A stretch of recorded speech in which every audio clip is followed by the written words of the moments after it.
Bonjour tout le monde. Aujourd'hui dans Aegyptus, nous allons parler histoire, guerre et pharaon. Le sujet du jour, le voici, j'ai nommé la basse époque.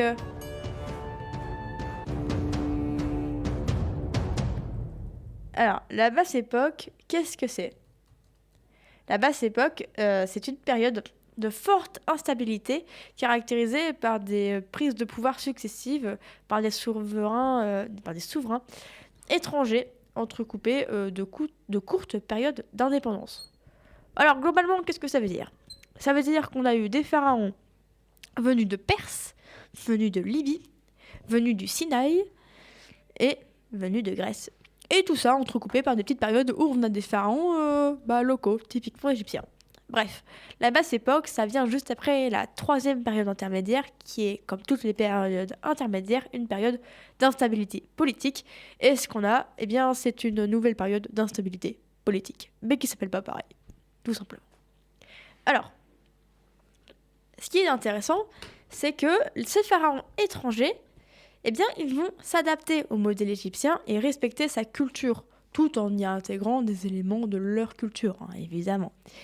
Ils vont se proclamer pharaon et choisir une titulature royale, souvent calquée sur celle des anciens rois. C'est-à-dire que ce qui va se passer, c'est que ces pharaons de basse époque vont essayer de faire revivre les modèles du Nouvel Empire, de ces périodes qui sont déjà révolues. Ils vont essayer de remoderniser tout ça. Alors, comment est-ce que ça commence? Eh bien, tout commence avec Psamétique Ier, pharaon d'origine libyenne, qui est placé à la tête de la ville de Saïs. Et à la suite d'un retrait des Assyriens en Égypte, eh bien, il prend le pouvoir. Voilà. Alors, son règne, il dure 54 ans, ce qui n'est pas rien.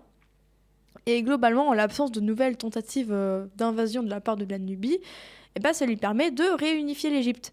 Parce qu'il faut savoir que l'Égypte, c'est uni, c'est pas uni. Il y a une Égypte, deux Égyptes, trois, quatre.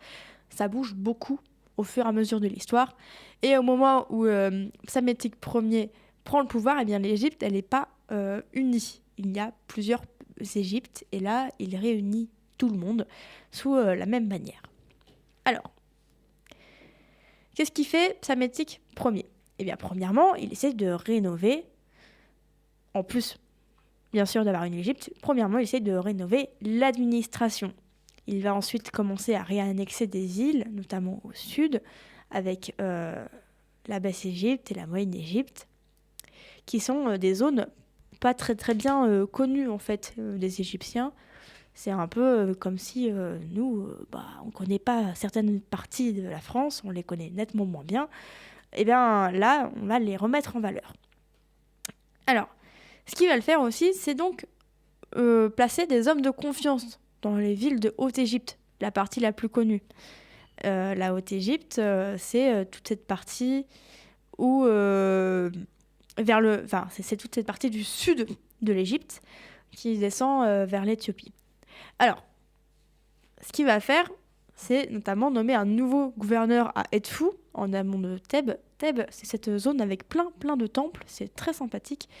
Mais c'est aussi une zone souvent à forte pression, où il y a notamment de gros combats entre les entre les Thébains de Thèbes et les Memphites de Memphis. Ils sont pas contents, ils sont pas d'accord. Ça, c'est les prêtres, toute une autre histoire. Bref. Et donc, lui, son but, à Psamétique Ier, c'est de tout remettre en ordre, qu'il n'y ait plus aucun problème dans ces zones-là.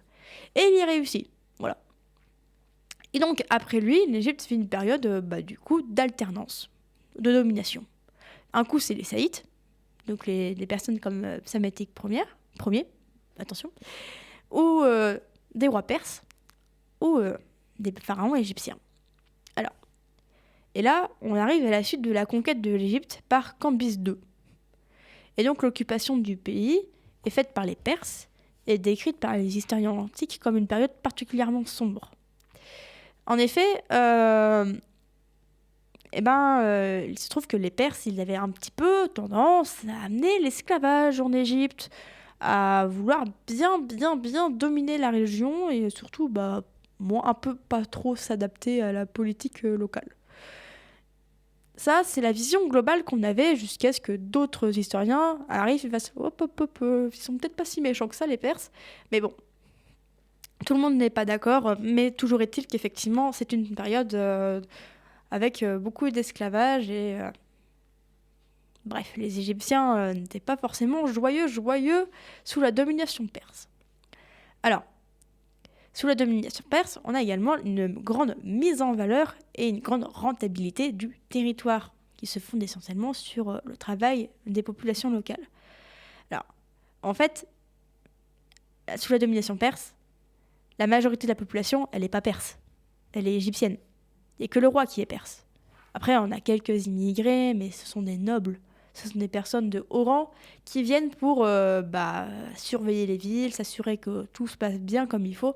Mais voilà, à part les fonctionnaires et les gouverneurs et le pharaon, tout le monde est égyptien, il n'y a pas de Perse. On a donc une revalorisation des territoires, encore, comme quoi ça marche. Et on a également quelque chose de différent, mais de pas trop mal. C'est surtout cette valorisation des petits commerces qui va permettre une nouvelle économie et de tourner à nouveau les choses différemment. Ce qu'on va voir également, c'est une persification des temples avec des nouveaux sphinx, des sphinx à la Perse, des nouveaux types de bas-reliefs, des bas-reliefs à la Perse, etc. etc. C'est toute une rénovation de l'art à la Perse qui va arriver. Et donc, la domination perse, en fait, c'est un peu pas clair. Parce que, en fait, un coup, les Perses, ils sont là, puis un coup, les Égyptiens, ils font ouais, mais non, en fait, non, pas d'accord. Donc, en fait, les Perses, ils sont plus là, parce que les Égyptiens n'en veulent plus, mais en fait, les Perses, ils reviennent. Du coup, les Égyptiens, ils font OK. Et après, les Égyptiens, ils n'en veulent plus. Du coup, ils mettent les Perses en dehors du territoire. Puis finalement, les Perses, ils reviennent, et ainsi de suite. C'est très rigolo, mais voilà. Et d'un coup, qu'est-ce qu'on a ? Alexandre le Grand. Ouais. Et Alexandre le Grand, qu'est-ce qu'il fait ? Il part de son petit pays, qui n'est pas la Grèce, mais bien la Macédoine, et il décide de conquérir le monde, voilà, tout simplement. Alors Alexandre le Grand, il part de Macédoine, il conquiert Athènes, il conquiert Rome, l'Italie, il part à l'est, et il arrive en Inde.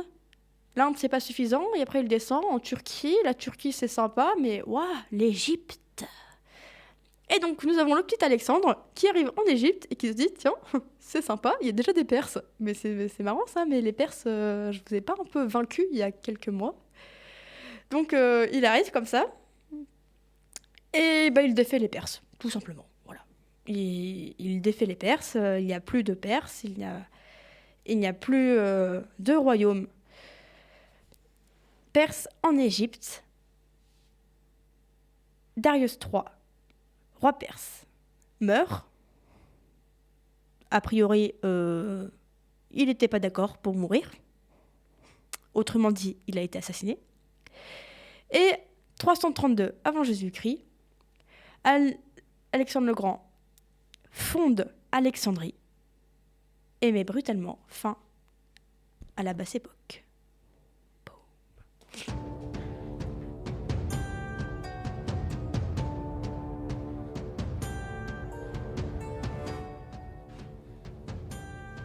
Bien cachés sous le sable d'Égypte se cachent parfois les petits esprits qui font les grandes légendes. À bientôt pour voir ce que les sables d'Égypte nous réservent. Aegyptus, le dessous du sable.